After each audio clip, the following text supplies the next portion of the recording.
Um, Gosh, still don't have a name for this. I don't think it needs a name, funnily enough.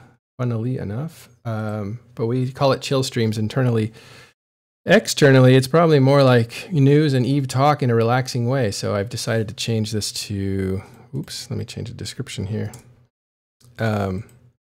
Eve news and relaxing talk, because we inevitably talk about things that are going on out there without meaning to.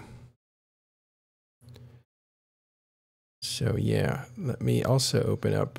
If you want to join me, you can. This is a little bit of a public thing where we can, you know, it's like sitting there with open comms, and I mean that in the actual sense of the word as it's used in EVE Online, not the show open comms. At least you catch that tonight in about 12 hours. Nope, about 10 hours.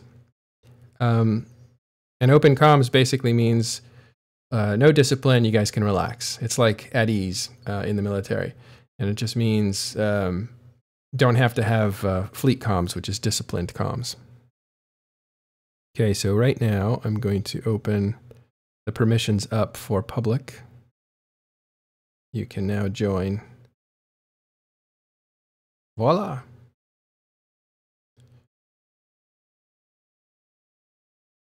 Yeah. Right, so yeah, so if you guys want to hang out, jump into on air and we can talk about things, or you can just sit here and lurk as I go through some of the market stuff, which is what I'm interested in today. We'll do some browsing of the MER, Monthly Economic Report. I'll try to expand on concepts as they come up, and I can certainly stop for questions. Imagine that we are just kind of hanging out and you want to know things, or you want to teach me things. And that's what these shows are supposed to be all about. I got to make sure I get the volume right, which I think I did. And all right. First thing we'll do, Plex.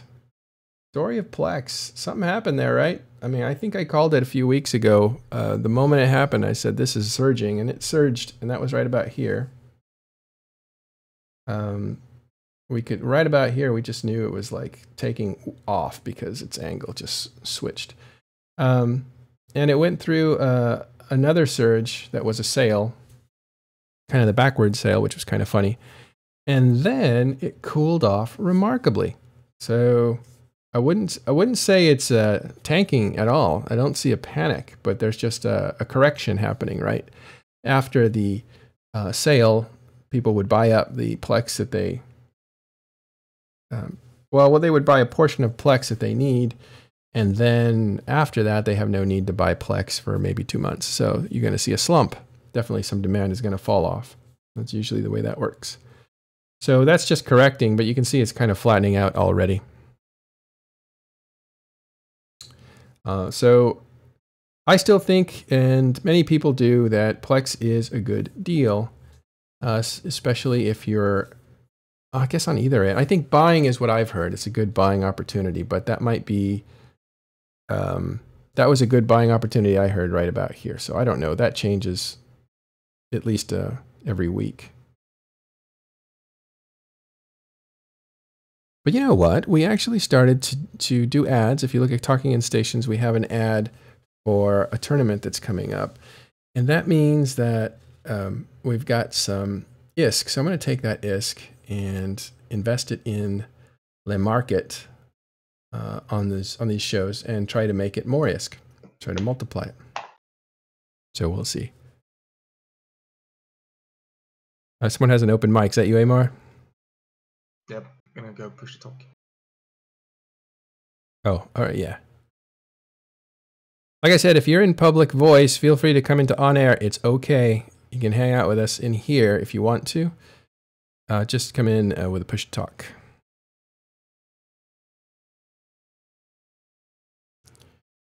All right, I got to see what my computer is heating up over. Oh, artwork. Oh, I should do some artwork. You guys want to see me do artwork?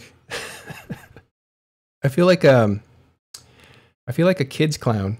I got magic tricks. You don't like my clown nose? Don't worry. So I just edited the last podcast, which you should check out. It's Trigrlavians.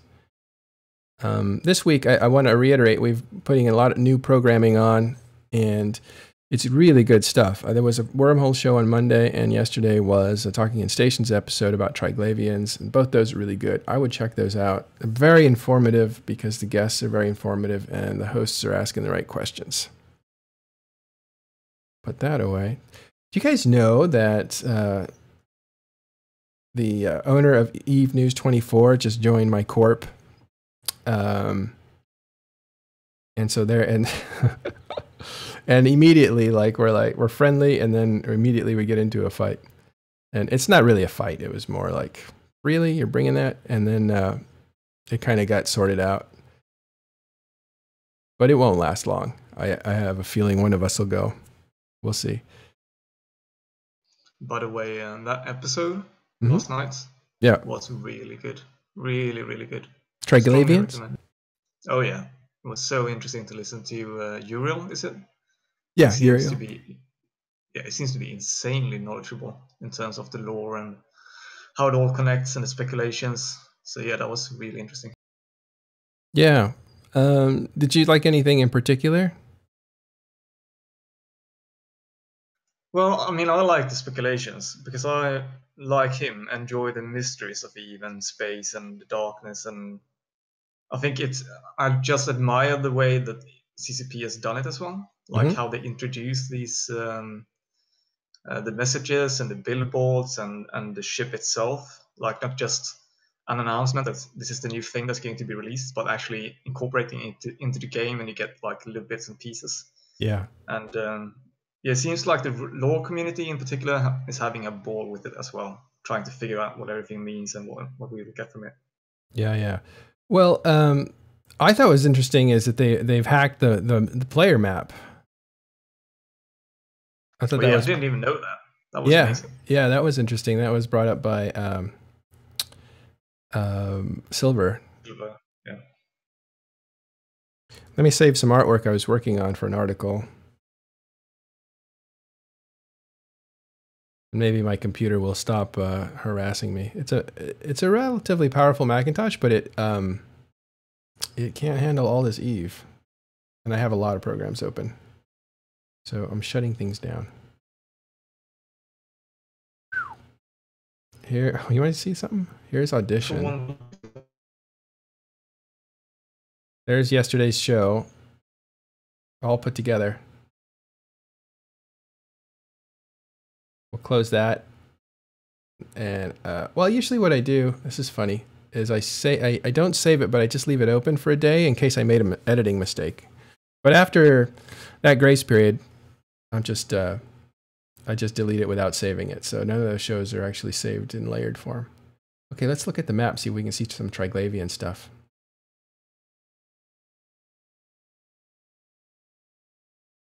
Yeah. Wasn't that just temporary though? Yeah, it was definitely temporary. I'm sure it's gone, but I just wanted to look.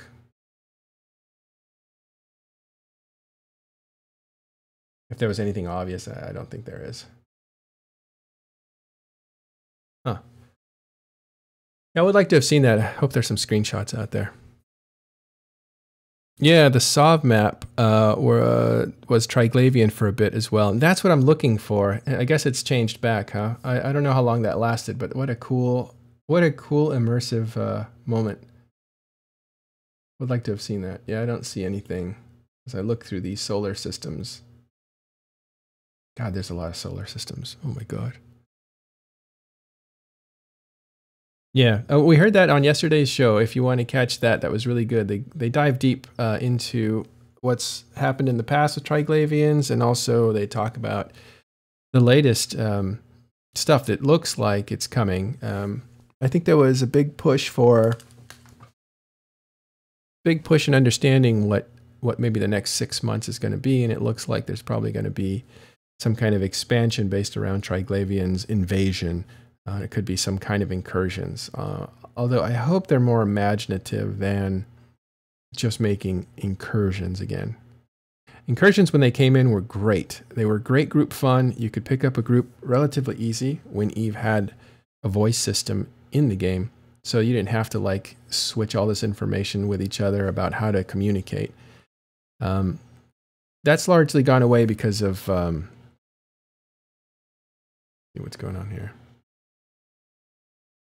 That's largely gone away because of just the advances in group comms, right? You used to have a different service, like what are they? TeamSpeak or Mumble, and people still use those because they can be secured.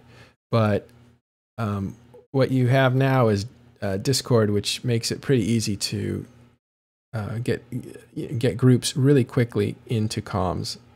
And I think at this point it's easier to do comms outside of the game with mixed groups than it would have been inside the game. Because inside the game, there was, I think there was some problems with voice. It certainly wasn't used as much as it could have been. It was a redundant service, and it really delayed their development because they had to always account for it. And I don't know what that means exactly, but I imagine the more things you have in a soup, the harder it is to willingly change the taste of it because there's so many things affecting the taste of it. But if you start eliminating the certain things, then you can probably develop quicker in the direction you want to go. I think there were technical difficulties with voice in game because it was, unless I'm mistaken, running on the chat service as well. It was connected to chat. I don't know. Was it a merged technology, or were the two different ones? I'm not sure. Yeah, me either. But I know, like you said, I think they had quite some difficulties making it work properly. Yeah. Well, what I'm sure of is that it delayed a lot of their ability to advance certain things, and I think it also probably taxed the server system at some point to some degree, and making it possibly another symptom of lag and increased tie-dye and that sort of stuff. Who knows? But they took it out to kind of clean it out. Now you can get on Discord, and now you can do group fleets in a pretty easy way. In fact, there's Discords for group fleets. You can find your way to them through Talking in Stations Discord. And I actually don't know what their state is, but they have NPSI or what is it? Not purple, shoot it. NPSI. And not purple, shoot it means that if it's not in your fleet, because anything in your fleet is purple, then you can shoot it. So there's these groups, they get together and they just shoot everybody that they fly around with. And it's kind of funny because sometimes if like a Goonswarm guy will get in or an NC guy will get into these fleets, they'll come across a roaming gang of their own guys, and so I don't know. I guess they don't shoot, but they let everybody else in the group shoot, or I don't know how they work that out. But it's kind of funny. I actually joined one of those yesterday. An NPSI fleet. Yep. How was it? I really like doing it because I mostly do trading and industry in EVE. And try to run my corporation. So I don't usually have the time to do as much PvP as I want to. So for that reason, I try to join those MPSI fleets as often as I can. Most often Spectre fleet. Spectre fleet is still going very strong. Bomber Spar as well. And they have a schedule, so you can in advance when they are going to do a fleet, and you can just pop in, shoot some stuff, and then be on. So what's the condition of who'd you go with, Spectre Fleet or with Bomber's Bar? I mostly join Spectre Fleet. Bjorn B, the streamer, yeah, he does fleets occasionally as well, and those are quite fun because he does really weird stuff. He was doing the fat chickens last night, which is the prophecy using a ton of drones. Fat chickens. We did one fleet. My favorite one I ever did with Bjorn was the one where we flew haulers, and we put the Galenta hauler, the T1 version, I think. And we actually killed a lot of stuff doing that. Wow. But mostly I join Spectre Fleets. They have a standing schedule. I think the in-game channel is Spectre Fleet, and you can just join that and see whenever there's going to be a fleet and X up, and you're ready to go. What comms do they use? Spectre Fleets used to use Mumble, but they are using TeamSpeak now. When Bjorn B does a fleet, he uses Discord. I'm not sure what Bombus Bar is using. Maybe someone else knows that. Wasn't Bombers Bar in a feud with one another? They get into trouble? Oh, they used to, okay. They tend to step on the toes of quite a few people. I think my voice might be disconnecting now. Yeah, I think you're coming in and out. I didn't hear what you were saying.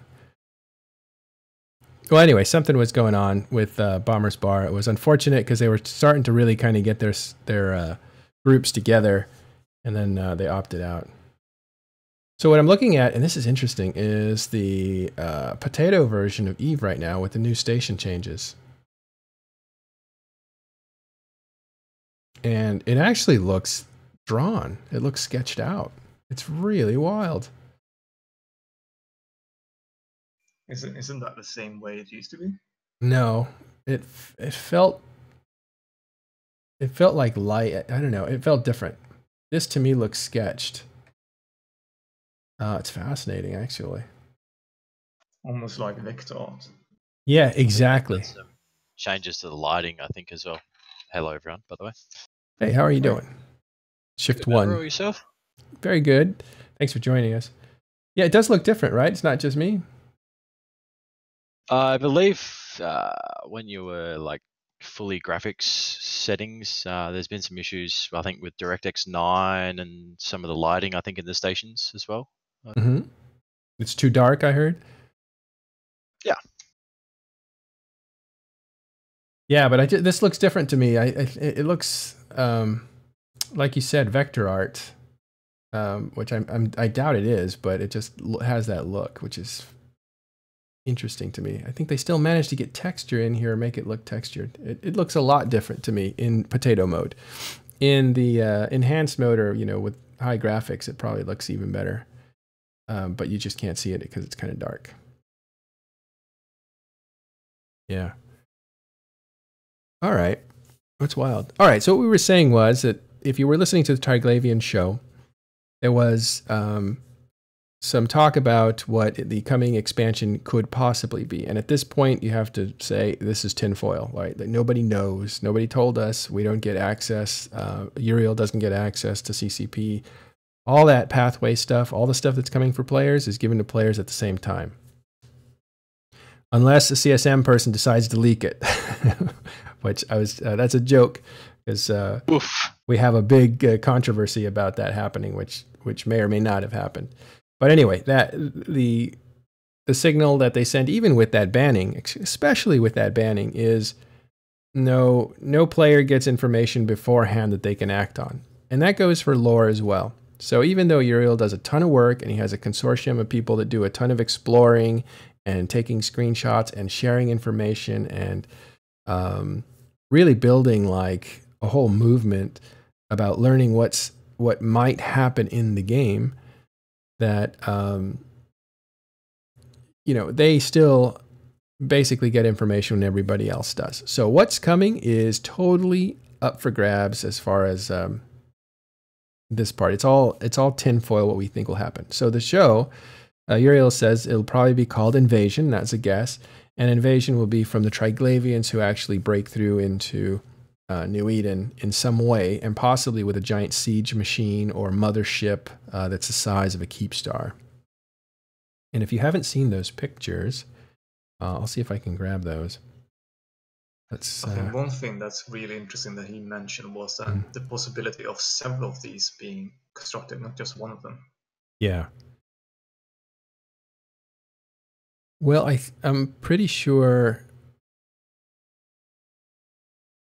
incursions, there's several. There's not one mothership, right? So there must be, let's see. Go to Twitter. So you guys can find some stuff on Twitter. Go to, it's IEL. There he is. Getting this off screen, so I'll put it here. Here's his Twitter. And I think these players actually decoded the Trigrlavian language or something. I have no idea, but the amount of brain power that they put towards understanding is immense. Oh, that's an actual black hole, by the way. First one ever visualized. Here's one of those pictures. That's kind of hard to see. Hold on a second. Let me get Photoshop out. We can actually do some detective work. Well, that's the picture of, was that you as well, or someone else who actually made the alphabet of the language? I don't know if it was him. It's a group. It's group work, I think, but he's a big part of that. Uriel is an interesting guy. He does other things, but this is the thing he's most known for. He's been around a while. You might have heard of him from lore panels on Hydrostatic Podcast a while ago. But he's also done. Oh, this is a problem with Twitter. I can't download the file. I'll go back to the first one. Do a screenshot. I'll just grab that. Okay. And once we get it, I can adjust the lighting on it.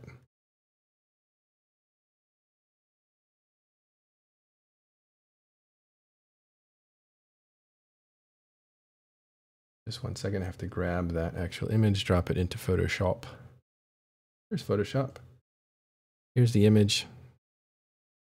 And I do a thing called levels. This works on a histogram. And the histogram is basically where the color is. And this is mostly black and white. So this is black over here. That's white over there. And most of the pixels are actually in the black area. That's why it's so dark. And it's very few pixels are white, you can see. And there's a few that are, very, very few that are gray. So I want to shift over the gray point down and then the light point down. And now what I've done is I've shifted there. I've shifted the light point and the midpoint down to where the dark is. And I can actually probably make this a little bit darker so you can see it, some color. I'll explain that later, but yeah, you can see the triangle in there. I don't know if you guys can see that. Let's go right in there. See the triangle? That's wild. Can you guys see that? Am I doing that right? Yeah. We'll CSI. Yeah. Zoom in. You can get down to the pixel length, the pixels of these blocks here, but it gets blurry after a while. But that's pretty cool, and that kind of looks like it's something under construction. With all the scaffolding. It's kind of funny that even aliens need scaffolding. I guess these advanced races came out of humanity that we have now, so a lot of that technology still goes over there. No, I think it's funny because you have to put in concepts that people can relate to a lot. So you get scaffolding, you get camouflage in space. There's been debates about why faction ships have camouflage in space, since there's no bushes. So why would that be, Space bushes. Yeah, and why do starships need like police lights? People go nuts for that stuff, but they make no sense in a sci-fi environment, especially EVE Online. And I think it's because people need to grab onto something, right? They need to relate to it. That's where immersion kind of breaks a bit. Which is funny because they get really mad when you say, they get really mad when you say like, oh, don't talk about EVE in terms of real money losses. It doesn't make, it's not real money, it's real time. But I totally reject that. There's an exchange rate. There's money that will buy you a certain amount of time. And that means that they're related. A certain amount of money will save you a certain amount of time. So when a Titan dies and it costs $600, that's $600 of time, or $600 you would have had to spend to attain it anyway. And I think that's totally valid when you're trying to speak to an audience that is outside of the game, or you're trying to attract audience members outside the game. To say, hey, this is not just a video game. This guy lost $600 $600 potential dollars. That's what he put at risk, and that's what he lost. What do you guys think of that? Oh, it's also great advertising, I guess, for a company as well. Is it, you know, particularly when they get that real world, I guess, money translation. It's, you know, like, well, I think Pro God Legend a little while ago got his, you know, bit of fame saying that there was going to be the $1 million battle or whatever it was. Right. Yeah, it's funny. I used to write battle reports long ago. Now it's like 4 years. And a comment, I used to always count on 2 or 3 comments. Might have been the same people. But they're like, don't do that. Don't cheapen Eve by talking about it in real money. It's not real money. And it was just like, that was their one point. Like they had to make that point every time an article had money attached to it. And I just thought, like, how in the world is somebody supposed to say, like, whoa, that's a big number? I guess there are ways.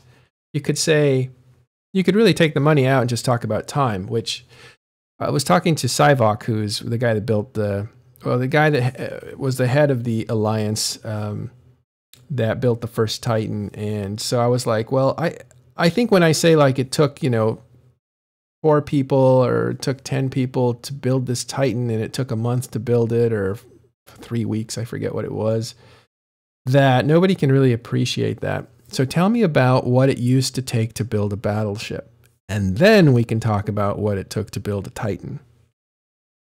And that was... I think it's more difficult to put a context on time, because you don't, like you just said, you don't know how long things usually take to make, or, I mean, time is so much more relative. USD is USD kind of thing.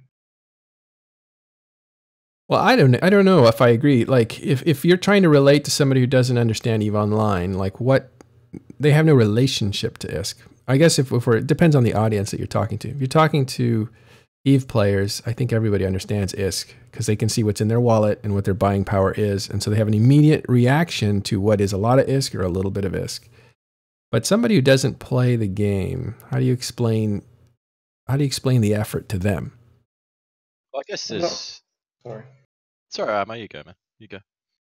Okay, now I was just thinking about Hard Knocks. When Initiative took down Fort Knox, and everyone in EVE, as I understood it, could relate to the enormous effort it took them to actually set that up. Like 1 year of seeding ships in and all that stuff. Mm-hmm. But I think if you present that to someone outside of the game, they can't really appreciate the amount of time and effort it actually took to do that. Of course, you can't really put a money value to it either. Mm-hmm. But I think it's easier for people outside of the game to immediately relate to, like, a money value, real life money value, mm-hmm. to stuff, as opposed to the effort it takes in the game if you're not playing it. Yeah, absolutely. Like that was the point I was going to make. Like, for someone who's never played EVE, you can always directly translate that to, well, this is how much 1 plex costs, and 1 plex or 500 plex now, or new plex will get you this much ISK in game. So you can completely translate a Titan loss to dollars. But then there's obviously, like I just said, you know, there's the fun factor, I guess. So for someone who actually plays EVE, then there's those hours spent, like, sitting on a Titan waiting to bridge in. You know, there's those, you know, doing logistics runs for all this sort of stuff, where, you know, that just becomes a whole new, I guess, sense of worth to someone, I guess.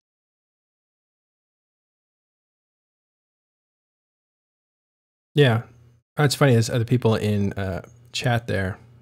Checking, we have about like 85 people, and they're all pitching on this. I love these topics where people can have an opinion, and it's neat to see, like, there's stuff. It's neat to find out there's things I didn't even think about and stuff. So it's pretty cool if you guys feel like chatting. We really like reading that stuff.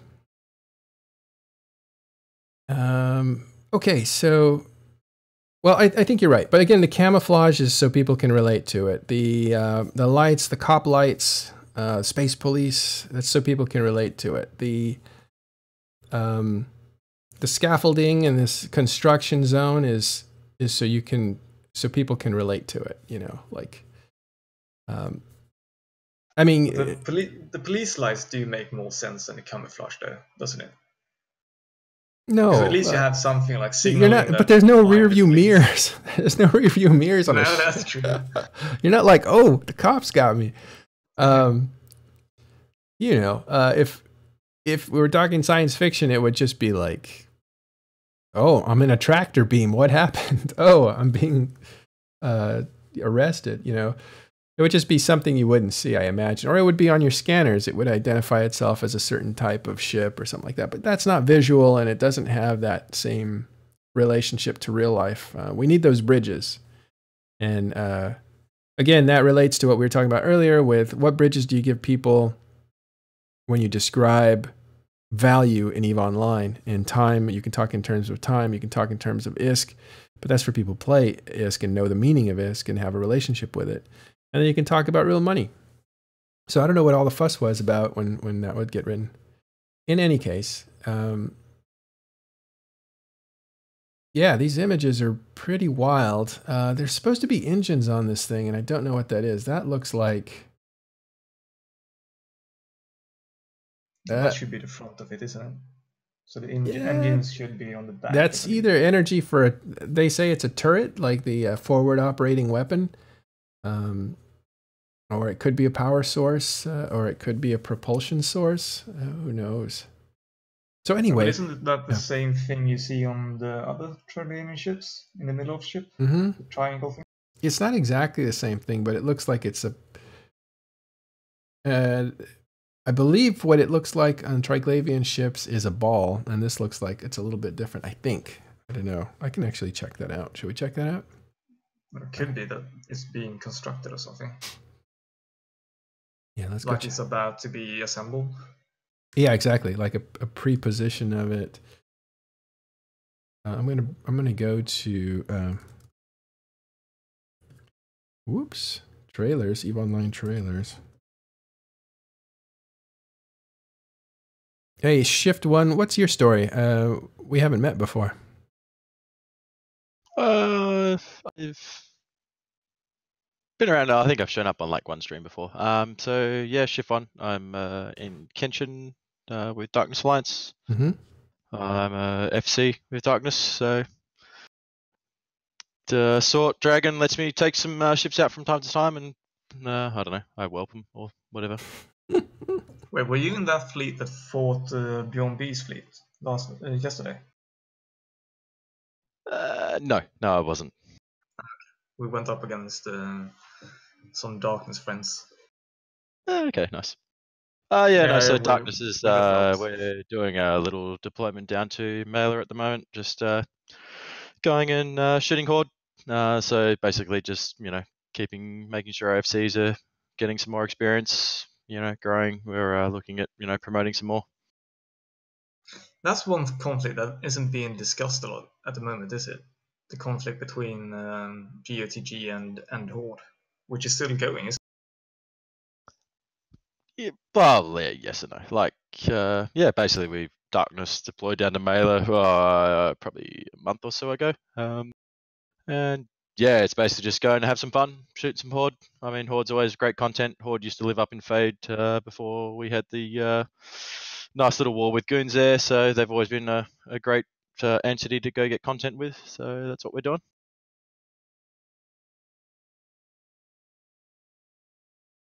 Sorry, I was just setting up a reporter with an EVE player. How long have you been playing Shift? Whoa. Whoa. Somebody just need do that. Some calculations. Awesome. Roughly, probably at an estimate, I'd say probably 3 years. Started being a fleet commander, also like a skirmish FC with Darkness for a little while, and then yeah, probably been a proper fleet commander for probably 6 months or so, 7, yeah, a little bit, probably a little bit more. Cool. Sorry I interrupted that. I usually do, and I guess I don't know what the etiquette is, but somebody just gifted 5 memberships, and we like to appreciate Manixar there. Thank you for doing that. It's the nature of streaming to kind of give recognition right away. Sorry to interrupt your story. And it's really cool, I think, to give anonymous stuff because you're helping somebody else like skip commercials and stuff like that, which we're really all about. Well, it's nice to meet you. I have seen you before, but I don't think I had your story, or I might have asked you. But okay, so you're in darkness. In darkness right now. What is going on? Are you allowed to say? Oh, well. I mean, no. Okay, it's all right. I mean, like I'll tell. Like this is the narrative that I'll tell my fleets. You know, I am not a Diplo. I'm not an alliance leader. I'm just a fleet commander. So I will sort of similar to what Killer B does. I will say how I see it, not how Salt Dragon and the alliance sees it. So you're not talking in an official capacity. Yeah, absolutely, absolutely. It's Friday night. I've had a couple of drinks, so I thought I'd show up on the stream and perfect have a bit of a chat. It's Friday. Absolutely. So yeah, so we had a pretty decent war with goons, obviously, for a while. Do you want to talk about that with me a little bit? Were you there the whole time? Yeah, I was. I wasn't a fleet commander for the worst, or for the actual war itself. I was like a skirmish FC. That's okay. You were part of it. Promoted to a yeah, absolutely. I was a line member basically.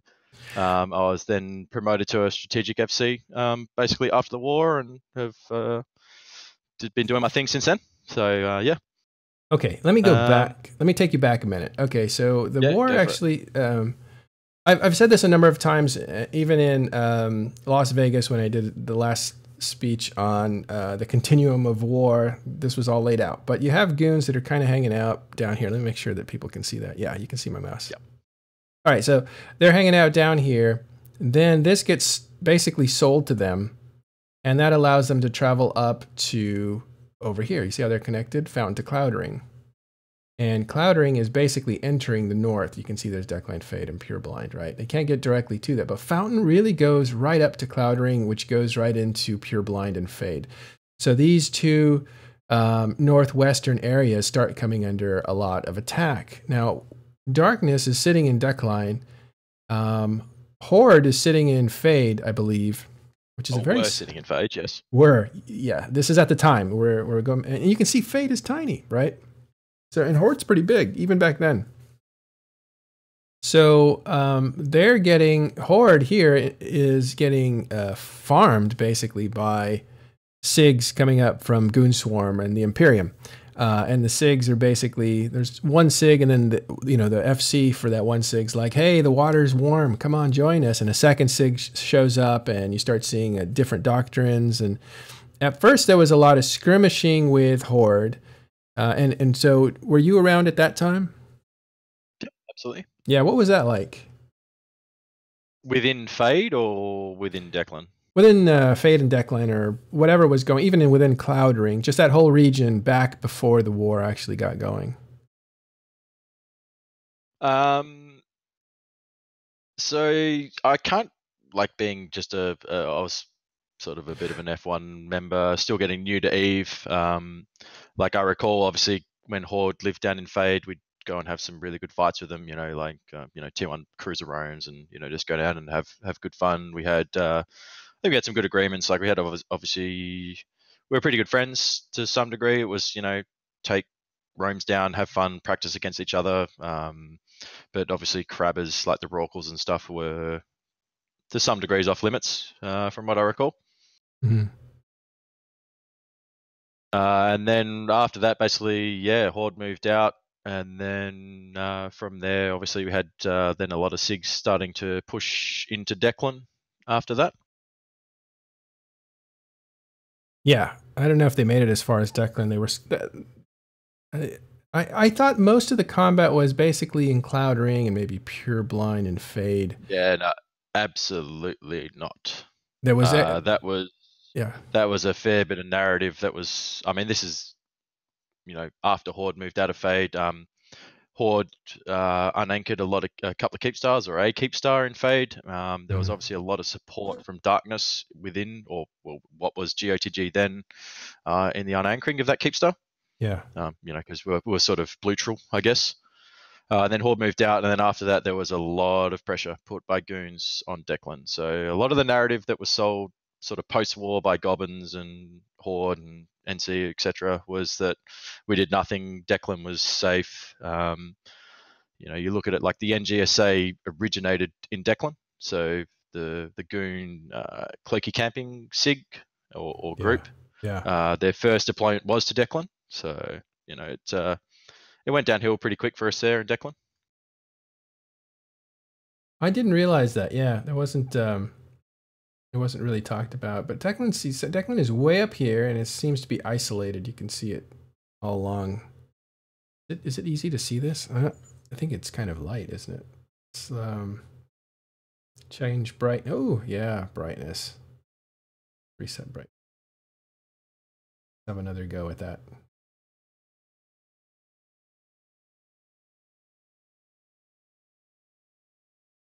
I don't know about this new map. I had really high hopes for it, but the old map is a little more understandable, but it's less. It's a little more useful, but it's less sexy, I think. So anyway. Basically, I think so. Here's Declan. I guess that's Declan. So Declan is in range, or some of the lower systems of Declan is in jump range of obviously a fair bit of fade, but particularly in Blop's range of pure blind. Mm-hmm. So we had space violence, and I can't recall what Ash's SIG is called. So they Reavers, I think. Reavers, yep, that's it. Thank you very much. So a lot of them deployed to the NPC station in ROIR, which is in pure blind. So that has pretty good range, or at least one mid of Declan. So with that and the NGSA, they obviously had a lot of campers in all our systems. And I'll be honest, it was pretty shit. As a Darkness member, I couldn't crab too much, Yeah. So we had so it was like sitting back from it now. Obviously, a few months down the line, I can sort of actually quite sort of sit back and appreciate the strategy that the Imperium used to fight Darkness, or fight the Guardians of the Galaxy, or what is now called Dead Coalition up in Declan. And so they did a pretty good job. So obviously they had those SIGs deployed to RAR. They wore us down over some months. A lot of Astra spam, a lot of dropping our Radders.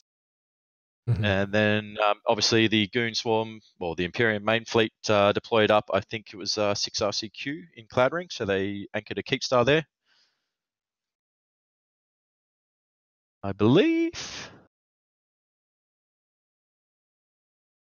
Did you say it was called Dead Coalition? Is that a meme? Yes. Or? No, they made it themselves. It was a bit of a meme, but we sort of just decided to own it, and we are now called Dead Coalition. So we'll have Intel channels, Discord, everything is all now called Dead Coalition. Because what is dead may never die, sort of thing. Bit of That's nice. Yeah. Oh, Game of Thrones is coming back too, so that's apropos for today. Yeah. So anyway, so obviously we had then a nice little war with Goons there for a while, and made the deal with the Imperium, which ended the war. The deal, we called it, where he basically said, "Leave me alone for 6 months." Yeah, and leave my friends alone for 1 month. Yep, 40 faction Fortizars, I think, for 6 months, and then 1 month for any other northern alliances. So, like I said, I can look back and now, in 6 months down the line, plus I can appreciate what Goons did. Following that war, Gobbins did an unfriendly reset of Darkness and the Guardians of the Galaxy Coalition, or Dead Coalition, whatever you want to call it, by that point. And then they tried to invade Branch. So we were basically, these are allies that, 3 or 4 weeks prior to were, helping us with timers, were supposedly our friends, and were then invading us. Well, with Black Legion at the time, right? Well, Goblins paid Black Legion. I believe. Well, this is what I've been told. They paid Black Legion in both ISK and Super Capital's production to come and invade us, or to support their invasion, I guess, or their partisans' deployment invasion, as well as also paying Marshy from Bombers Bar to Cloaky camp a lot of Declan. Mm-hmm. Why did they go to war with you? I guess Goblins was a little bit salty about the deal that Salt Dragon made with the Imperium. Yeah. So much easier to read this old map. Yeah, that's much better. Yeah. So it's unfortunate. It's really like the color scheme is so gaudy now, but it's so much easier to read. So I guess you can just look in the what Matterall's got up there on the stream is the top left-hand corner there. You see that system is UJY, and then that leads to Y1918, which is the regional gate between sort of northwestern Declan and Branch. So that was where a lot of the focus, I guess, of the Horde and Black Legion campaign was. And then was sort of poking down into our sort of crabbing systems in that sort of northwestern Declan. I see. So this is supposed to be safe because it's way back. If you look at it, it's way back in a corner. There's only one way in. So you see Venal there. So a lot of that is Venal is NPC space. So Black Legion's traditional home is K3J, which is in Venal. And that was where they staged out of they actually got a Fortizar there, but it's also NPC space. So they live out of there. And it obviously gives you a lot of range of Branch, and then you can sort of, bridge immune and fleet into Branch and then take that big regional gate and you're in Declan. Was sort of how a lot of that deployment happened. So then they would come up here through Branch and then come all the way back here to your safe area. Yep, pretty much. And they'd chew on that for a while. Yeah, pretty much. We were obviously not quite in disarray, but we were obviously hurting. It was a pretty long and protracted war with goons, we were obviously we lost a few corps. We were basically in a rebuilding stage, and then our supposed allies or ex-allies then decided to come and hit us.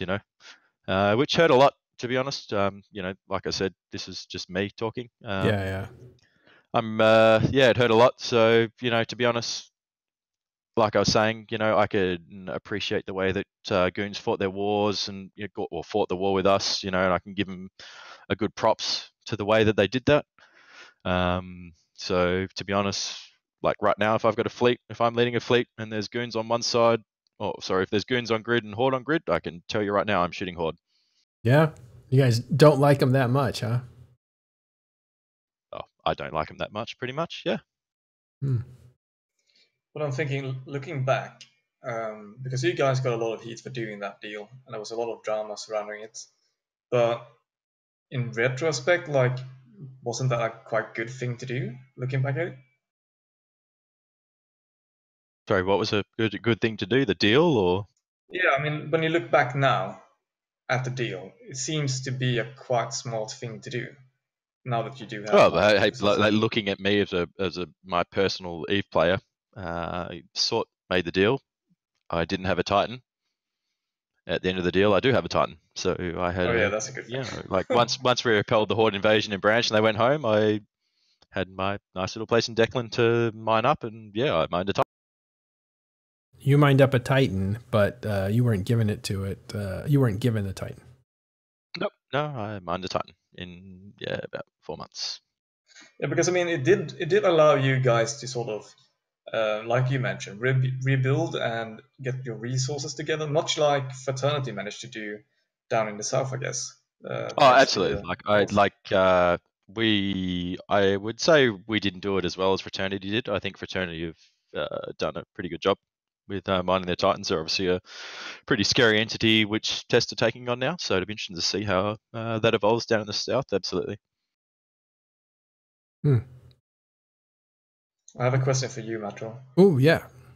How the heck did you manage to change the map like that? Because I spent literally 2 hours trying to figure that out the other day.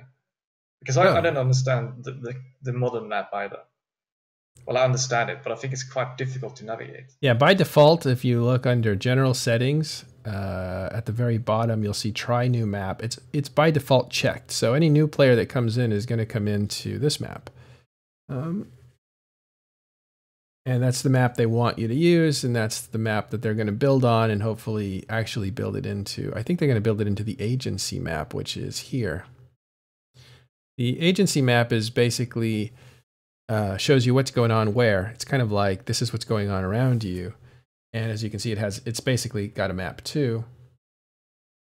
And I think what they want to do eventually, it's actually quite a neat looking map, and it gives everything nice context. But that's the agency. That's just kind of NPC stuff that's around you. Then for player maps, you have this map here, which shows statistics and different things if you don't know that.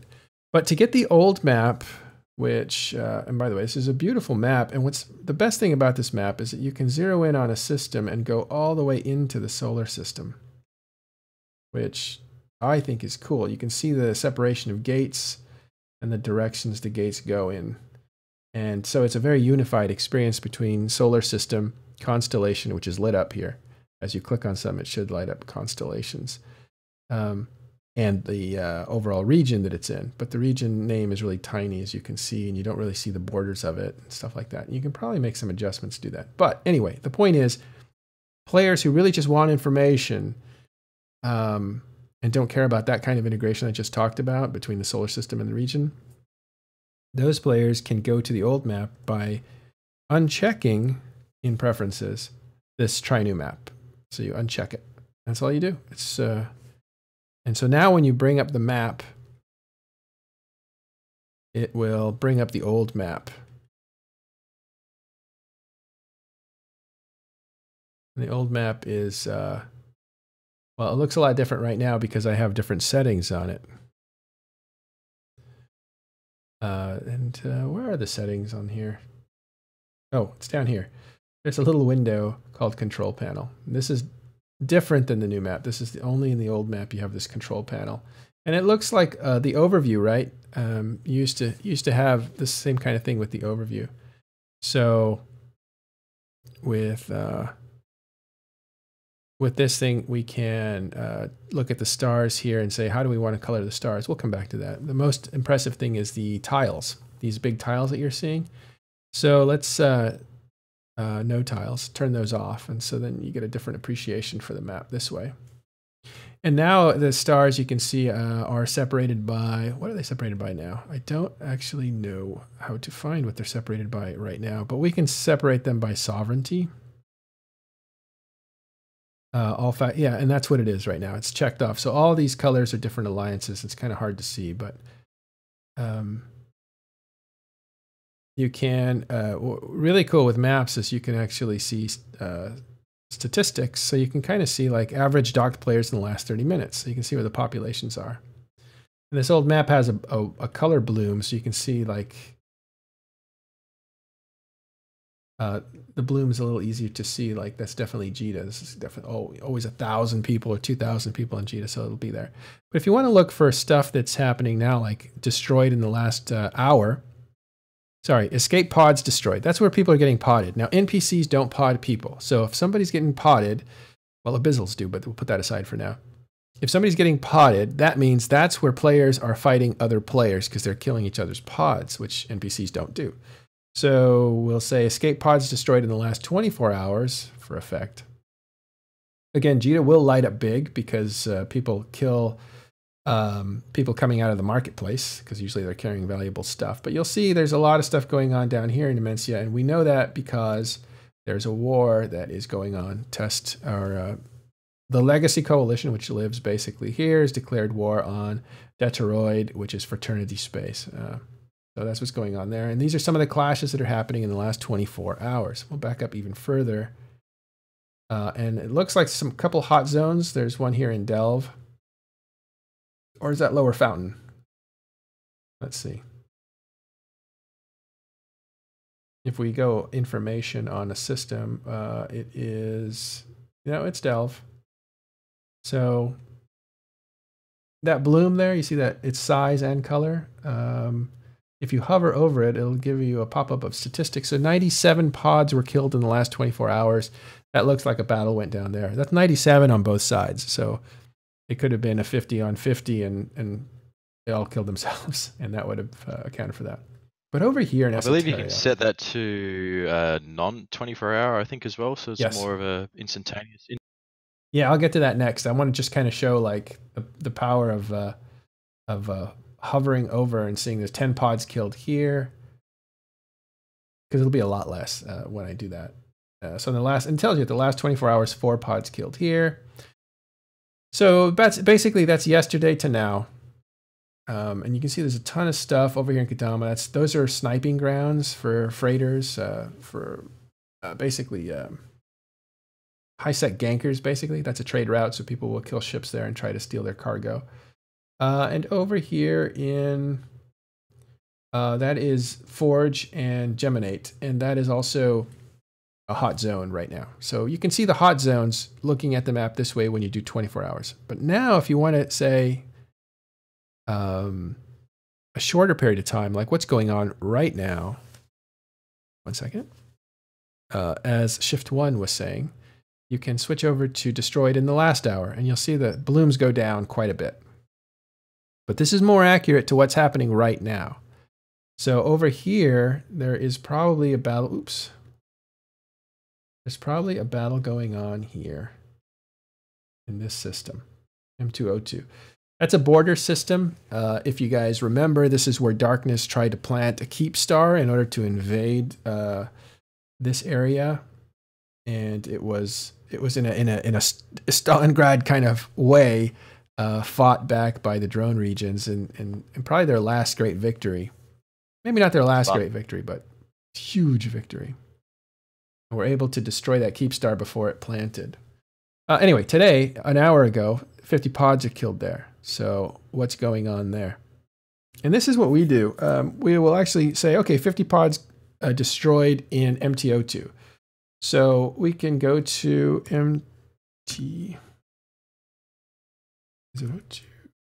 MTO2. Paragon Falls. I think actually Nully's going to put a station there, if I'm not mistaken. And so you can also do it here if you want.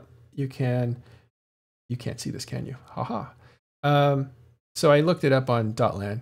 Paragon Falls is this area. I just looked it up MTO2 right here on this search, and this came up, right? It circles the system.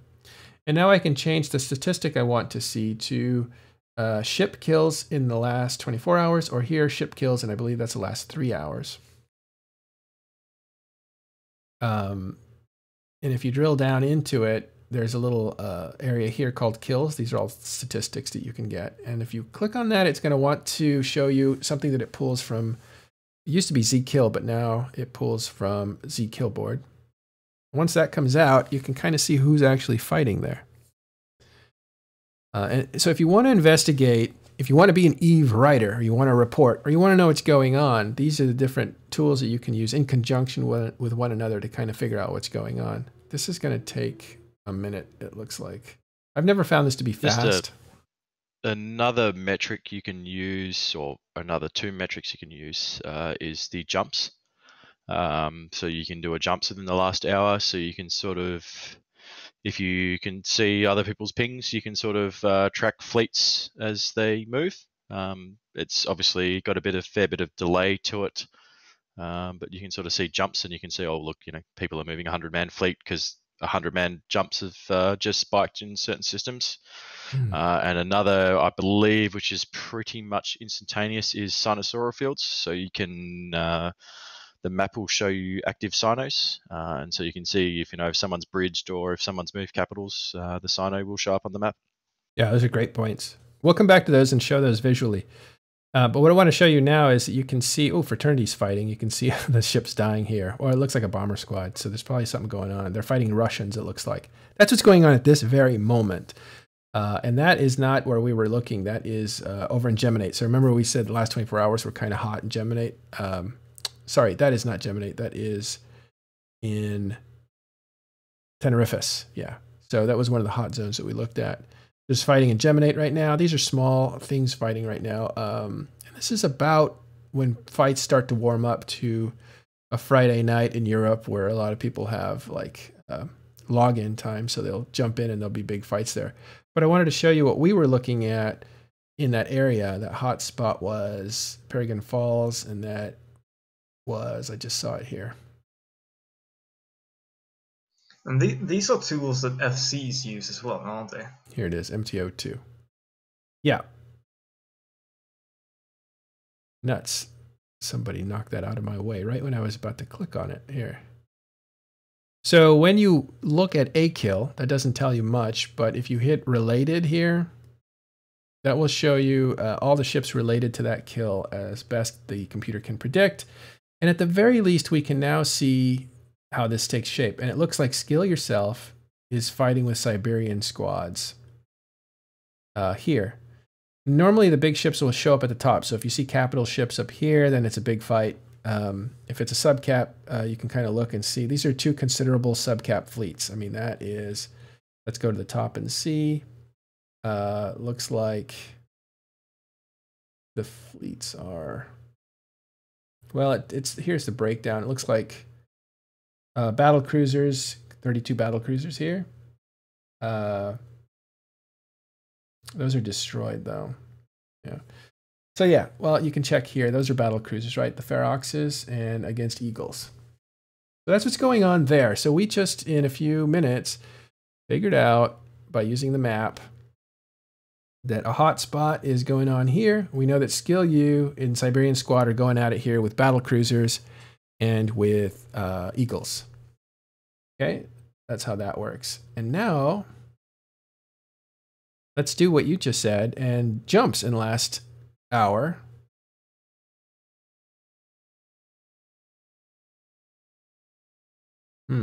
It's a color difference, so you can see that all the redder, the hotter, that means the more.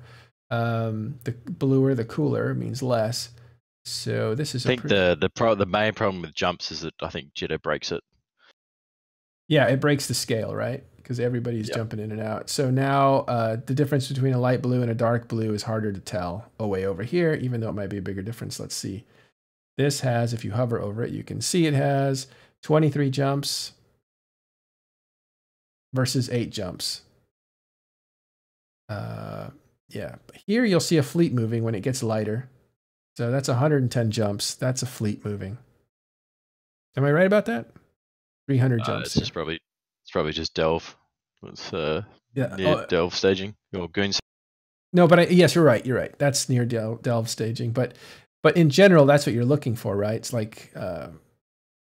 Oh, you can definitely see a fleet moving around. Yeah. Yeah, they're like yellow as opposed to blue, basically. You can also like use that metric through Dotlan. I'm not sure how quickly that updates. So you sort of obviously the in-game map is the most reliable, but you can then again you can go through Dotlan and look at regions and select it. Yeah, right. So the equivalent to that in Dotlan, if you're not playing the game, here's the map basically. And so you would pick. Let's just pick a region like the one that we just saw, Paragon Falls. Yeah, just pick a region and then one of your in those top left, top right hand corners. You can see ship pod kills and hit jumps and that all. Yeah, so we're looking at the jumps filter for Paragon Falls. And you see some movement down here and down here. I don't see a pattern. You know what's neat? This is how you find trade routes, by the way.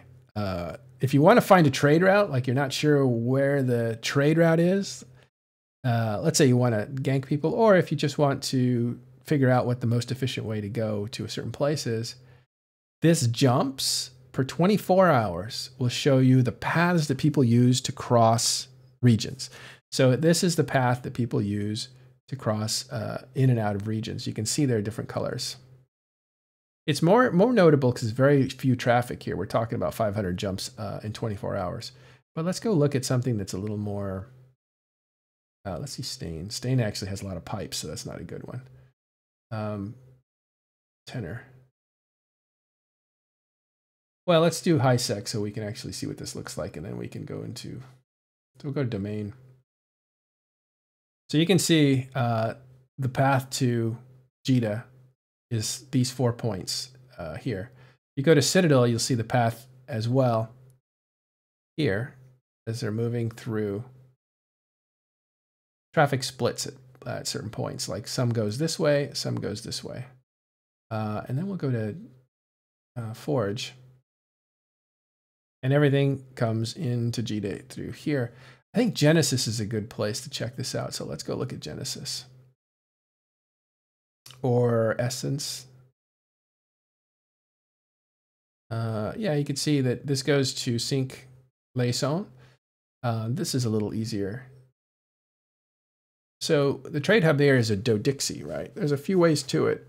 One is backwards. It goes down, then up, then up. Actually, it should go through Salient here. Why does this look wrong? 24-hour jumps. Yeah, they all go through Minstrel, but why is it not? Oh, this goes through Valor. That's why it's hotter here. And this goes here. So anyway, you can go this way and out, or you can go this way and out, because you're going through here to get to Jita. You can tell that because that's where it goes. It all goes that way. And over here is going to Metropolis, these guys. Or Metropolis shortcuts. Right here. That's... It's also pretty handy to find out, like, you know, like Roan Alliance stages, I guess, as well, if you're looking for. Oh, let's look at that. So where's some place I should look? I mean, you could use Declan for an example. Like, it's pretty obvious where we stage if you load up Declan. Okay, I'll load up Declan. There. So are you guys in E3? Oh, it's actually. Yep, E3 is where we stage. So you can see, obviously, 8S is then sort of our pipe system down into Fade and going to sort of Eastern Declan. So E3 is, yeah, obviously where all our toys are kept. Obviously, it's a lot of darkness is down in Mailer now as well. But yeah, that's cool. So these are ways of getting information EVE Online that's quicker than using the game or waiting to hear from somebody else. So there's two major ways that I think that is useful. One is if you're an FC or a player and you want to get active, that's one way to do it. And another way that it's very useful is to find out where the action is as a news reporter or somebody who wants to know what's going on in EVE Online. So again, this is the old map. That's how we got into this rabbit hole. I wonder how many people this is, except if you've learned anything in the last, say, 15 minutes, or are we just reviewing stuff that you already know? Again, in conjunction with... I said he learned a shitload during the last 45 minutes. You have? Oh, okay, good. All right, so some people are learning stuff. That's good. That wasn't his exact words, by the way, but my interpretation. Good, all right. I'm glad you guys are getting something out of this. When you've been through it many times, you don't remember what you knew and what you didn't know at a certain phase in your career. So everything seems like everybody already knows that. Why should I talk about it? And that's one of the problems with my writing is I'll write an article and I'll be like, well, why does anybody want to know that? And then I'll hand it off to people and say, read that and tell me if you think somebody could get something out of that. And they're like, of course, like this totally lays out how Plex works, what pulls it up, what pushes it down. And, you know, like somebody would definitely get some out of it. So you lose perspective, basically. And that's not good. That's actually not good. Oh, I think it's one of the good things about this game is that, you know, like there's so many different areas, I guess, that you can always be learning. You know, there's always something in this game that you don't know, which I think is pretty cool, which is what keeps the game alive. Absolutely. Changing professions is a big deal. Big way to reinvigorate yourself. You pick up so many neat tricks while playing EVE over the years, but it's easily overlooked in relation to new players, because like you mentioned, you just assume that, okay, this is how you do it, but it's most of them are not very intuitive. So I mean, when you encounter new players, at least for myself, I'm often quite surprised by how some of the most basic things are things they don't know or didn't even realize that this existed. So I think pointing those out is always going to be helpful for a lot of players. Yeah, I found it very frustrating coming up when I was playing Eve, and I was trying to listen to some of the advanced players talk, and they just completely isolated me out of understanding them by throwing around terms, just like you did when you said, that's our pipe. Like, of course, you have to talk in that economized, jargon-filled language in order to, because they're all abbreviations, in order to be able to communicate effectively. Nobody's going to say like, that's, you know, okay. A pipe is I guess a main route in and out, I guess you call it. Yeah. For those of you playing. If you think of yourself as water, that's the pipe that you go through. You know, it's. Well, I mentioned joining Inspector Fleet earlier, and that was my introduction to fleets in Eve. I think most people get their introduction to fleets in Eve when they join nullsec and maybe fly with ShiftOne. But like the concept of anchoring, the first time I heard, the FC said, "Okay, everyone anchor up on me," and I was like, "What am I supposed to do? Anchor what?" Sure, it's a ship, but I mean... What's it, anchor? Drop an anchor and stop. If you think of it, yeah, anchoring is to hold you in place. Yeah, it's like, did I have a module or what? And I mean, even anchoring, if an FC says anchor up, it depends on what doctrine you're flying. Like, you know, with certain ships, it means approach. With some ships, it means keep it range 1,000. With some ships, it means orbit, you know. With some doctrines, it means even keep it range at different distances, you know. So it's, yeah, it's confusing. Even another interesting fact that I would make, you know, like I'm a nullsec FC. I'm pretty confident with, you know, flying around in nullsec. I'm happy. We went to highsec for the third party on some stuff the other day, and one of my munins in my fleet starts getting shot, and I'm like, what's going on? Why is this munin getting shot? Like in highsec, we can't shoot it back. What's going on? And this guy shot a pod in low sec a couple of hours earlier, and he had a kill right, and there was people there who activated the kill right and shot him. So, you know, there's just so many mechanics in this game that yeah, how'd that sneak up on me? Like, yeah, it's part of the we were talking to Hilmar about it. It's part of the pain that you need. You need pain. You need fear created by the pain, and that's a bonding mechanism. You want to avoid pain, so you bond with other people, and so having that reaction of like, that, wait a minute, something's not fair. I'm getting killed. That is not fair. Creates a desire to overcome. And that's what keeps you busy is figuring out like these mechanics that sneak up on you, and they get really crazy. Like the situation you just described seems very unusual, but possible. Matterall, can I make a suggestion about like the token station? Depends, on air, live. Yeah, go ahead. No, the problem I always have as an EVA player, I have been playing for 2 years off and on, and the problem I always have is the amount of alternatives and how it all could be done wrong, right? So, like, I wonder if you can, since you clearly have like connections with people like around in different professions, I wonder if you can make a series where you basically interview, like, let's say an expert trader, an expert manufacturer, you know, an expert like miner, whatever, but they just like help give tips and such, because the difficulty I have found so far is trying to find information which is not outdated, and secondly, like not dumbed down, because that's what I find from most of the information. It's either dumbed down or on a very, very advanced level. Right. There's no middle, right? Yeah. So that's the difficulty I found, trying to find my own way. Like right now I'm testing with the production, and I gave up mining and gave up, you know, other things just to go into production. So, yeah. Yeah, production is really complex as well, to top it off. Got to really quickly say goodbye to ShiftOne. Thanks for hanging out with us, man. You took off. Okay.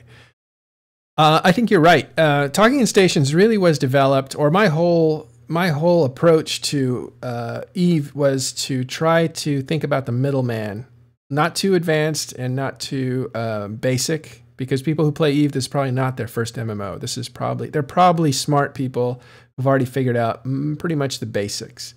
But to talk to that middle tier that wants to improve, but doesn't yet know all the jargon or doesn't yet know all the best practices, which is probably what you're looking for. Yeah, exactly. Yeah. Just quickly, guys, thank you very much for listening to me. Good Thanks, night. ShiftOne. Take care. Bye. Good night. That's very important. I think you make a very important point in that they tell us all the things not to do, but maybe they don't tell us what to do. Yeah, and I try usually to like get information from core members or alliances, but there are always gaps. Like, hey man, like if I do production, do you have like a jump freighter? What does it require? He said, no, I don't have that. I'm like, okay. I go to the next guy. He might have like knowledge about tier 2, but he doesn't do like much of tier 1 anymore because he's way advanced, you know. So that's a problem I have currently. That's a gap. That is a really good thing to hear, and we. It's funny because it feels almost prompted, but we do have a show coming out with Alexi, who is really good at a lot of different things. But one of the things he'll be doing is taking an actual battle and giving you like the information on what's happening in the battle and where mistakes are made or where good decisions were made. And we'll run that and he'll break it down. And we're actually working on developing that right now, like this week. So at least for piloting, we'll have something like that. We also want to do a lot more evergreen material, they call it.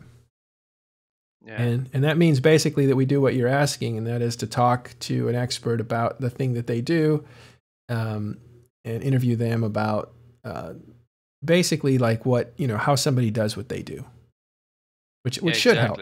Yeah. This is how you do what I do.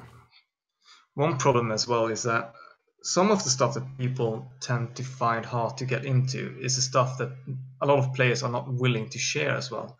Yeah. Take trading, for example, because once you start teaching someone else how to trade, you are building a competitor. Yeah, you're making a new competitor. You don't really want that. And the same can be said for production as well. You want as few people doing the kind of production you're doing in order to have a better market share. And those are the areas that tend to be quite complex and the areas where a lot of people seem to lack some of the deeper insights on how to do it efficiently. Yeah, but that's the thing. Like I tried to get into the Excel sheets business and start watching videos, and like some guys, like they have ton of sheets and it's so hard to follow. So like it would be awesome if someone makes a like a show or an episode where he shows how to do it in an informative way, but not too complex and not too simplified, basically. You're saying, did you say extra large shields? No, sheets, like the Excel sheets. Working with sheets. Yeah. How do you build your spreadsheet? Yeah, because the first thing I did when I came to the game, I actually made sheets, but I was inputting everything manually, and it burned me out, man. Oh yeah. It wasn't fun.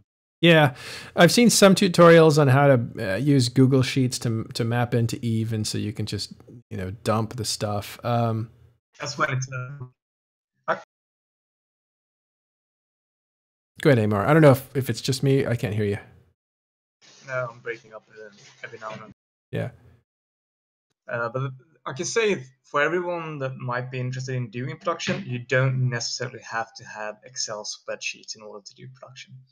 There's usually a very easy way to figure out if you're going to be profitable doing production, and that is basically to go into Jita, make a buy order for whatever items it is, and then you add the blueprint cost, and you will know if this is profitable or not. Once you do go into the advanced stages of production and you start doing chains of reactions and doing subparts and all that stuff, that's where you might want to consider doing the spreadsheet thing. Let's see if I can demonstrate that. And he's right. It's gotten a lot easier with the unified industrial. Like people who played before, say, 2013, a spreadsheet was necessary to even figure out a lot of things. Like a research blueprint didn't say 10% off. It said 234 points, and you didn't know what that was. So you would have to do spreadsheets to calculate how much that was going to save you. All that to say, you had to use spreadsheets to do industry and Eve before to figure out if you were going to save money. And that's what you're doing, right? You're producing at a lower cost so that when you sell it, you don't take a hit. You actually make money. There's really two things you can do. One is that you can control your production costs, or you can control how much you sell it for. Those are really the only two things you can control. And in between those two are different trade-offs. So if you're selling in a busy area, you're going to have to sell it at a lower rate. If you're selling in a area that's more remote, you're going to sell a lot slower, and you have to make it travel there. From my experience, just so you know, the best money I ever made was basically supplying money to my nullsec alliance by importing fuel, basically, or importing stuff that I knew they would need. And what'll happen is, and that's fine. You can. It's just because there's demand there and there's rarity. Like a person has to go and trouble themselves, take their time to go to JITA or order it or whatever. And they don't want to do that. They need it right now to get into a fleet. So they're going to look on their local market for that thing. The thing is, what they're looking for is very specific to what the doctrines are of the ships normally. So you're not going to sell a bunch of mining lasers in an area where there's really only a group of PvPers that are your alliance, and the other way around too. So there's different like considerations. There's lots of different dials and stuff like that, but that got a lot simpler when they did the unified industrial window, which I'll show you now. I'll show you how I would do it. Like if I wanted to build something, just give me anything. Amar, if you can think of anything, or anybody. Oh, by the way, before we start, you there, the 100 people in chat, will you accept if you think it's a good idea to have this kind of material out there? Like, people showing you the best practices for certain professions. Because I personally think it's a wonderful idea. Yeah, good. All right, so there's some demand for that. All right, well, let's just go to ship equipment. I'll just pick something that's useful, like a damage control. You'll almost always get a damage control on some fit somewhere. You can see they come in and out of favor. So what I'll do here, I'll see where the market's at. So to buy it would cost me, I'm in JITA or am I in perimeter? I'm in perimeter, but that's close enough. They're about 475,000. So now what I'll do is, if I hit this little I for info, this takes me to what the components are and what that will cost. And I believe it's here. Under actions up here, you can say, no, it has to be here. You have the blueprint, which carries the information that it costs to build it here. So right now I'm looking at what the materials are to build it and the blueprint. And so if I double click on the blueprint, or if I actually hit the I here, now I have the blueprint, and you notice down here, something new popped up, a new button called View in Industry. So I've gotten to this point through the market by looking at the info on the device, the module, and then looking at the info for the blueprint itself. And I can do it here as well, View in Industry, or down here, View in Industry. And once I hit that, it'll put that blueprint into Industry. And I can essentially see how much it would cost based on JITA prices, which is kind of your bottom level. So I already know it sells for 475,000. It'll cost 283,000 to make. So there's about 100,000 per module. 200,000 per module difference there. But there's a few more costs to add up. That's how much it would cost to just get ingredients and build it. Depending on what station, where you're building it, the cost is going to move up and down. And you find that over here under total cost of job. If you hover over, let's go personal wallet. Quick question.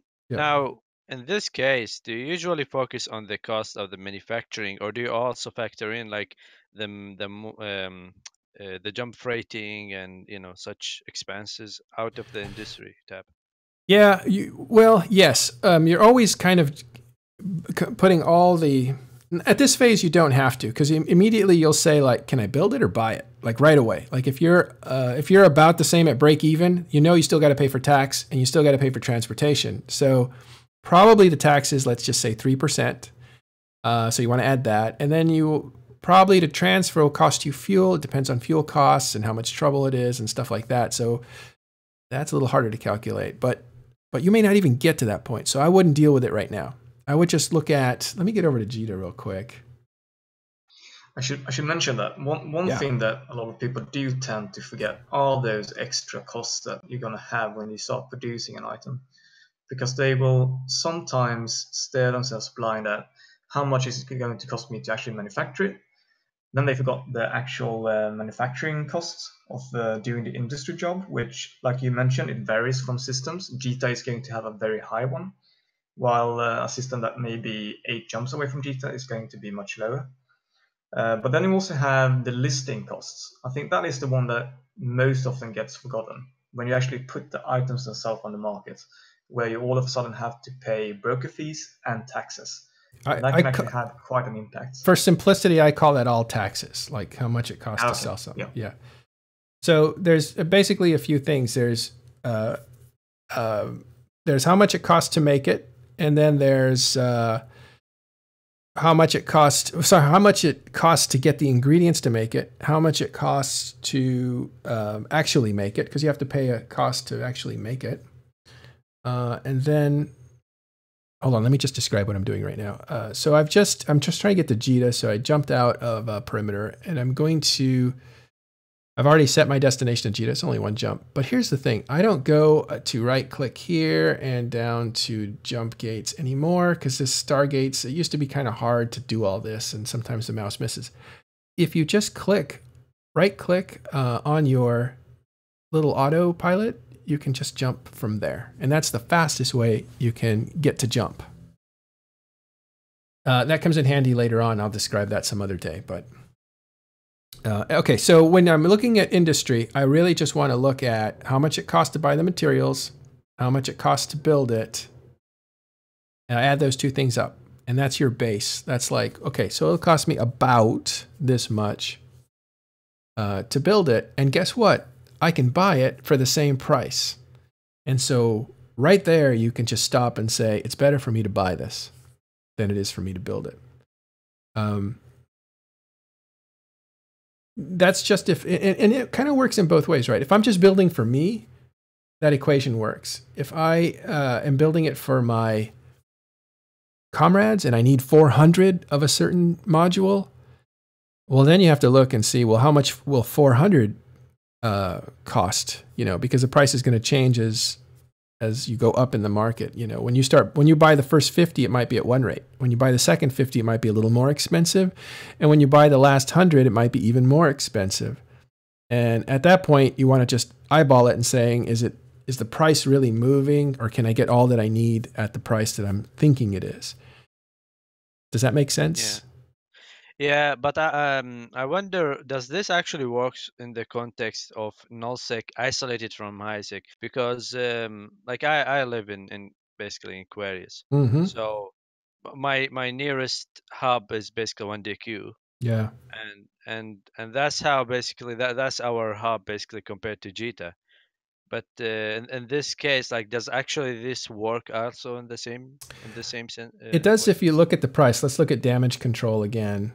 Let's say I'm in 1DQ where there's a market. I think that's where the market is. And the price isn't the Jita price, but let's say I go into this, go into info again.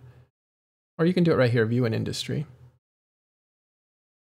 So my build cost, I think the build cost is built, I think from Jita numbers. I don't think that it applies to 1DQ. It's not local. But it might be regional. I'm not sure. No, it should be local. Is it? This total estimated cost? It might be because that's a good question. I'll find out about that. Because when it should be the station you're in, I think. I could be missing. No, when it first came out, when you let's look at the risk of showing you guys stuff that I have. Let's go into ore. Yeah, so here's some ore. This is just oh, I could tell you what I did with ore, just to kind of figure out what the price was between should I buy the meteor or should I buy the mineral that comes out of the meteor. These estimated prices when they first came out were pegged to JITA prices. I'm not sure that's changed because it would be a heck of a database trick if they did. It would be a lot of computation, I think. But it might have been estimate. Sorry, yes, that should no. This should be. Is it regional? I think it's. No, I think that's average estimated price throughout the entire game. Actually, if you're looking at estimated prices. Well, that's a fundamental question we should probably figure out. But to answer your question, from the knowledge that I have, and it might be outdated, the estimated price is kind of the JITA price, not the regional price, not the system price, not the hub price. It's the JITA price. And I don't know how, I guess you would look at, well, it still holds up because let's say we're in 1DQ, right? I'll go in here. I'll bring up the blueprint. I'll go and view the blueprint in industry. And to build it, now the build cost might be different. That might be local. That estimate price. Yeah, that's what I think you were talking about. But I mean, even if it's all across the game, I mean, JITA is the defining. Since you have so much being traded in JITA, that's gonna really. Well, I think okay. So let's say the total estimate is local. I think it's actually a different number. Let's say it's local. Then you'll find out your build cost, 283.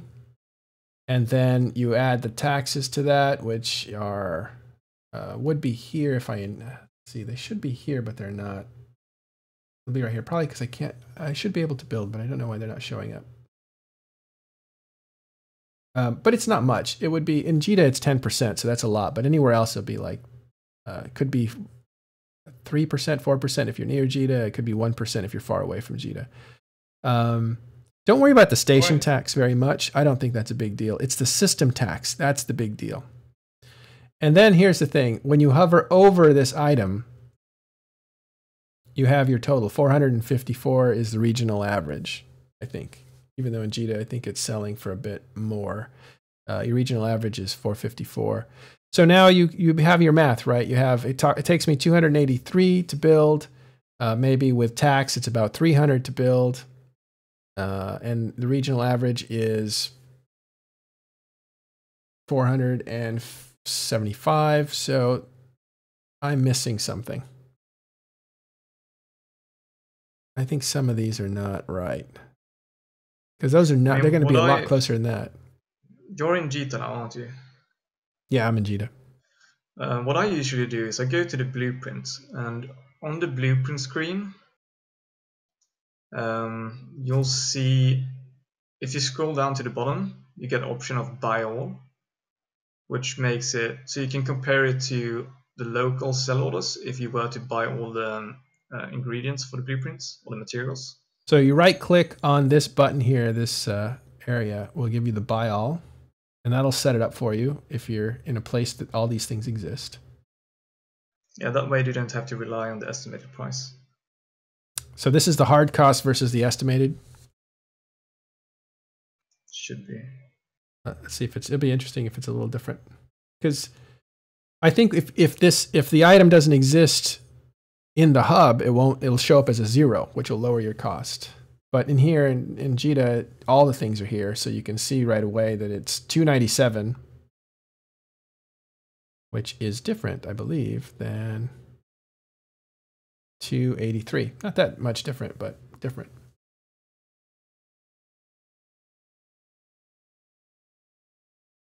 All this to say, so I should wrap up soon. All this to say that you can now very quickly, using the game itself and nothing else, figure out pretty much if something's going to be worth it or not. Just right off the bat. So the idea that you need to rely on a spreadsheet is something that CCP has really wanted to get away from. So they're really trying to get away from it. But let me introduce you to a different tool from Steveworks. I think this is probably Fuzzy Steve. Do you know who he is? Have you heard that name? I think so, yeah. Fuzzworks. So if you want to go to Fuzzworks, this is a very reliable blueprint estimator. There's other tools, and they have mixed. I think they have mixed. I've seen 2 or 3 tools that are really good. This is one of them. But let's say a damage control here. So I'll type it in. Damage control 2. And this gives you the build cost and kind of breaks it down for you. And it really gives you a bottom line right here. Profit ISK per hour is negative 56,000. So you're basically going to break even if you build these things in JITA. And actually you come out a little bit behind. So use this, Fuzzworks, look up a blueprint, and this could be the basis of a spreadsheet that you build for yourself if you want to do long production runs. Because it's going to be different for you. If you're in 1DQ and you're building, there's probably a whole different market dynamic going on. And so you may be able to find things that you want to make money with. And there's things that sell really fast, and there's things that sell really slow, but make more money. You have to decide what kind of things you want to build. Yep. Yeah. Another great tool that can be recommended is ISK per hour. If you want to do, especially if you want to start doing more complicated production chains. I think that's still being updated as well. It's a program you download, and it's actually quite easy to use once you figure out the layout and the UI. You basically just choose a blueprint, and you can choose different research levels, and if you want to do it from scratch and do all the subcomponents, or if you just etc. Oh, somebody recommended, if you look in chat, eve-cost-eu. Said that site was once really good. It looks like it's been updated 2018 last time, so that's not great. All right, well, we have to leave it here. I have to take off, but I appreciate you guys watching. We'll be back next week. Check out Open Comms tonight if you want at a few hours, I guess in about 10 hours. And then Sunday, we're going to have a Talking in Stations program, and we will see you on TIS Discord. Thanks, Maury. It's nice to meet you, and it was great questions, and we'll try to provide better material that can help you. Thank you, man, and thanks a lot for all you do for EVE Online, man. Really appreciate it. My pleasure. Thanks, guys.